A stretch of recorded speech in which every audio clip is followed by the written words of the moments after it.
Grand Canyon University wants to be your favorite Christian college, at least until the lawsuits put them out of business. Hey, this is Church's Lame. We can only hope. Yeah, like I utterly hate the commercials I see for this school. I mean, I'm sure it'd be worse if I was up at like 3 a.m. Like they make all sorts of like promises, like you'll be able to levitate and see through lead walls and whatever. Oh my gosh. Like just if you go there, it's supposed to be a Christian school. I can't comment on how truly Christian it is or isn't, if one can say truly. Yeah, so it's supposedly the United States' largest Christian school. And I wonder what metric that's measured by.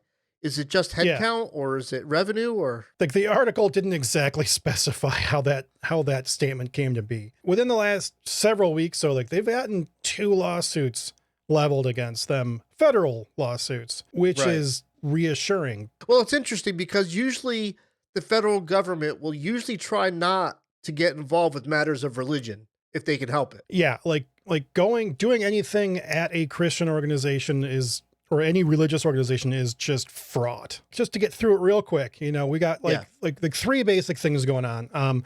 Like first of all, they are accused of engaging in deceptive and abusive telemarketing practices. That's just called salesmanship. Like deceptive and abusive. That sounds like a Christian organization that we talk about on this podcast. Perfectly normal, Mark. Nothing to see here. Yeah. Also, like they were like severely accused of misrepresenting the costs and requirements for their doctoral programs. And you had mentioned a specific number of people who like completed the program within costs. I don't know what the normal, like, I know that like, getting a doctorate or PhD or whatever, like it's a hard thing to do. And a lot of people crash and burn, but 2% success rate within the estimated costs, that seems pretty outside the margin to me. Yeah, that's pretty crazy. And then like this third thing, this one actually caught me off guard because the alleged crime here is that they're operating functionally as a for-profit instead of as operating as a non-profit. And 60% of its revenue supposedly is going to the parent company, Grand Canyon Education, and its shareholders. I have to be angry about that because the notes, it's in red text, people. I have to read the red text. Put in there by yours truly. But I thought this was a for-profit school like this entire time. It never looked to me the way they advertise themselves as if they were ever a nonprofit school. 60% of revenue goes to shareholders. How else could you classify that than a for-profit company? People who invest with the sole purpose of getting a dividend or a return on their investment is the very definition of for-profit. The single largest cost for a college should be salaries. How are they only spending 40% on salaries and water and gas and electricity, benefits and landscaping benefits? I do not understand like what this is. It's people who've learned well from the models of things like Phoenix University and DeVry University and all the other for-profit schools that have come and gone. I went to University of Phoenix and DeVry, so it's funny you should mention those. And I went to DeVry, so it's like, so we know like step 1. If a computer's not working, is you hit it. Did you reboot it? Have you tried turning it off and back on again? It's startling how many problems that fixes. That's why I always loved like when I had to call you at work with IT stuff, because you never had to ask me, did you turn it off and on again?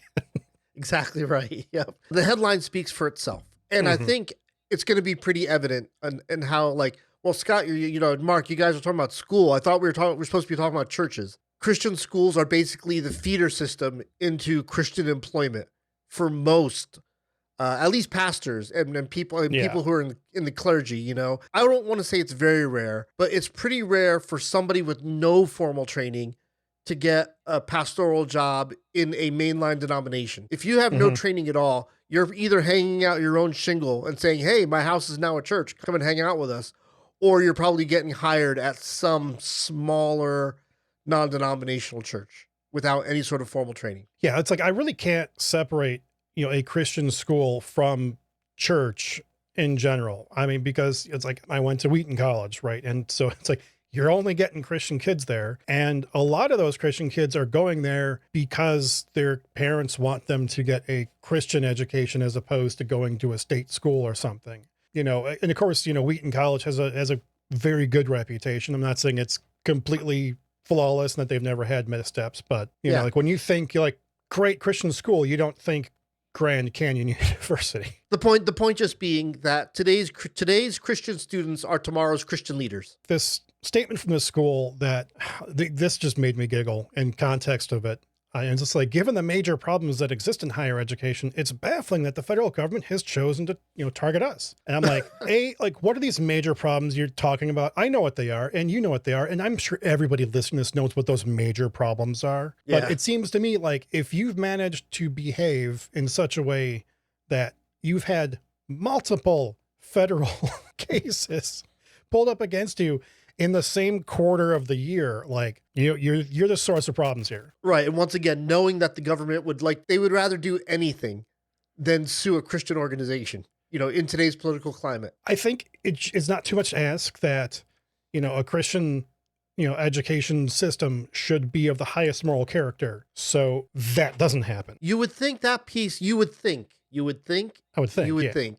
That one piece of information right there would go without saying. That moral character matters in a Christian school at every level, among the students, among the staff, among the faculty, among the shareholders. I don't personally have a problem with for-profit schools just for that reason. As awkward as the phrase for-profit Christian school is, it doesn't necessarily ring to me as bad just because of that. Just how this whole situation is going down. Like, it's clear that money is the preeminent driving force here and not the cultivation of the next generation of Christian leaders. The idea of a for-profit Christian school does rub me the wrong way, because if your goal is to make tomorrow's Christian leaders, like, why are you profiting from the church? It's not like the church writ large tends to be like getting a lot of money. It's like the churches that we see that have a lot of money are ones that we always seem to end up criticizing because it's Lakewood or whatever Joel Osteen is, or it's some other mega church, So for me, it doesn't rub me the wrong way, assuming that you make it perfectly clear to everyone involved, we are a for-profit school. That is who we are, and that's what we're about.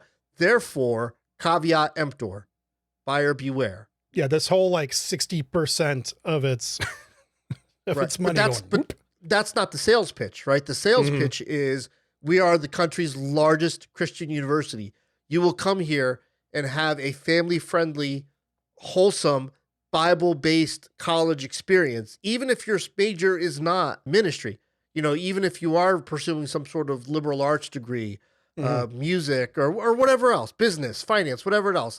The assumption is that it'll be Bible-based and therefore conform to a certain moral character that you referred to. I'm sure that the staff, like if you're a teacher there, that you are expected to maintain a particular moral character. Who are the people that are enforcing this moral character? Are the people that don't have any? And that's just sad. That's a problem, right?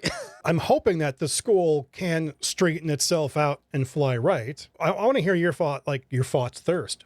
Your thoughts first on what you think that could look like. 3 major problems. Deception in their sales pitch, right? Well, that was pretty easy to clean up. You've already got the largest headcount, so you already have a pretty good sales pitch, without having to lie about how money is used. The 60%, the easy way out of this mess is simply to take that 60% of money, report to your shareholders, from here going forward, your dividends are not going to be nearly as star-spangled awesome as they've been in previous months.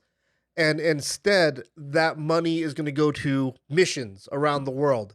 It's going to get funneled back into the churches that support us and the endowments and whatever else support us. There's lots of ways to use that money other than just giving it away in dividends. Hey, we can take that 60% and we can reinvest it into the doctoral program, which is fleecing people left and right, and use it in the form of scholarships to get more people out with higher degrees, which would also be a great marketing pitch, having a higher than average graduation rate with the higher level degrees. It's a matter of using your money in the same way that you use your words, characters, morals, spiritual depth, foundational biblical principles. It's just a matter of using your money the same way you use your words, I think is really what it comes down to. I would just like, I mean, I'd like to add to that, a couple of things. And like the first thing is that I think, when you are a Christian school, like I don't even care if certain things are legal for you to do. If it even gives the appearance of impropriety, it ought to be avoided. Preach, preach, preach. Let's read what Paul wrote in, like 1 Corinthians about like eating meat that's been sacrificed to idols. He's like, yeah, like you can do it. Idols are nothing when we know that. But like if another believer is looking at you going, like stop doing it for their sake. I think it's very important that we don't give people the opportunity to make an accusation. And I think that's going to mean in this case, like some of the ideas that you spread there, it's like it's going to require like some really good restructuring. I'm not even sure of any for-profit school that operates on margins that thick. But then like I think another thing is that like people like you and me, like just regular jerks who are going to send our kids to a school, it's like we need to turn our backs on schools that are screwing up, at least until they fix their problems and like have shown that they are operating in good faith. It's amazing how hard that is for Christians, whether they be young Christians or older Christians. There is a preoccupation in the church with not offending other people. If you say something offensive, you'll be accused of spewing venom, right? Like in Asia, right? You cannot say something offensive to somebody older than you, more senior than you. It's just not part of the culture. It is taboo. It's really an inversion of what we're taught, like to speak the truth in love, to live a life above reproach. Well, the only way to have a life above reproach is to have a life where it's all put out in the open.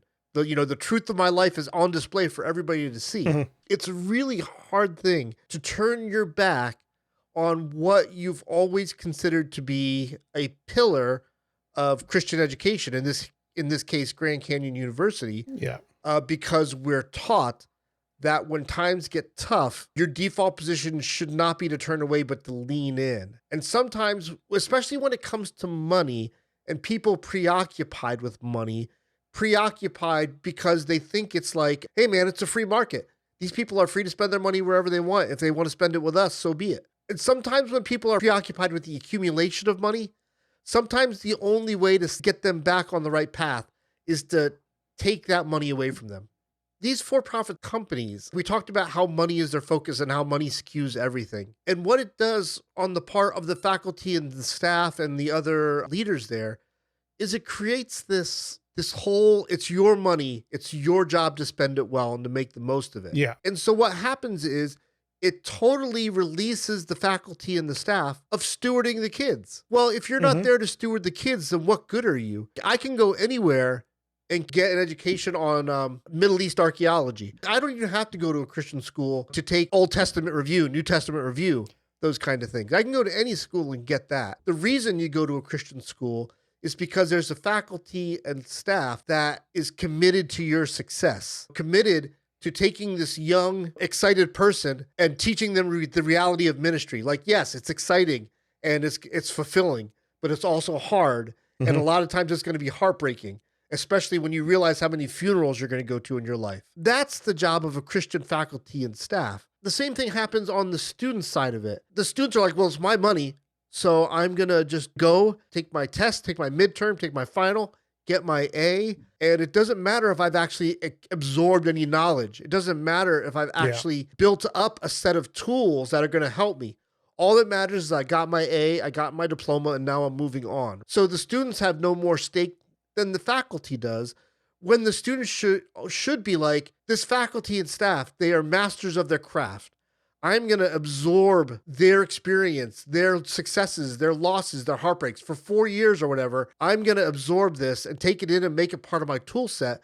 So when I come out the other end, I am insanely prepared for this crazy life that we called ministry. And none of that happens in a for-profit environment because everybody involved, students and teachers alike, have other motive. And they think that their money speaks louder than the actual process. Yeah, that's the unfortunate reality that we have to deal with a lot of this stuff. How do you fix it, right? What do you do to fix it? I think we talked a little bit about it earlier. just Yeah. in the whole, well, you got to use money differently. If you're making 60% profit, either something's not getting invested well, or you're just a big money-making scheme. And I doubt they're just a big money-making scheme, right? That's probably too one-dimensional. Yeah, I would say that's a fair assessment. But clearly, there's a problem with the way they're spending money. And that comes from a skewed view of how they see themselves. I always think the fastest and the most pain-free route out of this is a wholesale change of leadership. It's time to say, hey, we got caught. We got caught twice with our pants down. Yeah, go to the doctor and, hey, doctor, it hurts when I wave my arm. And the doctor says, well, stop waving your arm. And you keep waving your arm. You keep doing the same thing, you're going to get the same result. So you got to get the leaders out of there. You need to just wholesale change, at the very least, the administration to bring to bear a different set of values on the situation. And I would say that, like, they need to make sure, because if you're going to be running a Christian school, especially, you need to be treating it as a mission. And I would argue never as a business, but, even if you're going to do that for-profit thing, it needs to be first a mission. And nothing in this article has made me feel like that's what they're doing. So I'm hoping that, like, if they can replace that leadership, like you were saying, that they will come in with like that fresh view of like, no, we need to rewire this thing as a mission first, a mission to the students and to the students' families and, to the faculty and to the other staff, just to like make this a place that people will want to be, and a place where people will encounter Jesus in the day-to-day. There's nothing wrong with having the best business minds on your staff. You want people, you want great minds on your staff. There's not a single problem with that. With the people who know how to take $1 and multiply it to $5. Not a problem at all. But these are not the visionaries you want leading you. These are the people you want informing you, helping you see the big picture, so that you can make those missional decisions. You can make those educational decisions. You can make those kingdom decisions. And yeah, the money people will give you good information to help you on your path. The minute you give them the keys to the car is the minute it all falls apart. And it's starting to sound like Grand Canyon. It's mostly business majors and finance majors that are calling most of the shots over there. Like, if you've known enough pastors in your life, you kind of figure that very few pastors are ever good at being pastors and good at money stuff. And I don't mean like home finances. I mean, like, most pastors couldn't run a business no matter how hard they tried. Big budget. Big church budget. They're different skill sets. That's something I appreciate greatly, that like you brought that out. It's like have your people that have this skill set and have your people have this skill set and let them work together. One body, many parts. The Bible's pretty clear on that. Everybody can't do anything, and that you're crazy for trying. So surround yourself with good people, with great advisors. There's all sorts of lessons in the Bible about the wisdom of being a good listener and learning from those around you. So by all means, if you are on staff at Grand Canyon, I hope you're listening. And I hope that there are people there who aren't just going to try to figure out how to survive these lawsuits with the minimum amount of expense. Who do we have to lay off in order so I can still get my Christmas bonus? That instead they learn the real lesson from this. There's a better way for a Christian school to operate. Yeah, I think I would hope that the staff can be invested enough in that place that they can be a positive force for driving good change as well. So we're Church is Lame, and you may have listened to this episode and thought to yourself, man, Mark and Scott, they really just have it out for the church and for Christian institutions. And I just want you to know that nothing can be further from the truth. Mark is a graduate of a Christian institution. He works professionally for a Christian institution. We love the church, and we want to see it succeed. We just think that stories like this make it all too clear why the church is losing its relevance in the modern day. And we use this channel, this podcast, this YouTube show to make a repository of these reasons, so that when church leaders kind of ask the question, why is everybody walking away? Well, here you go. You're welcome. And by the way, let me mention real quick that the podcast and YouTube have never been doing better. We just crossed 5,000 subscribers on YouTube.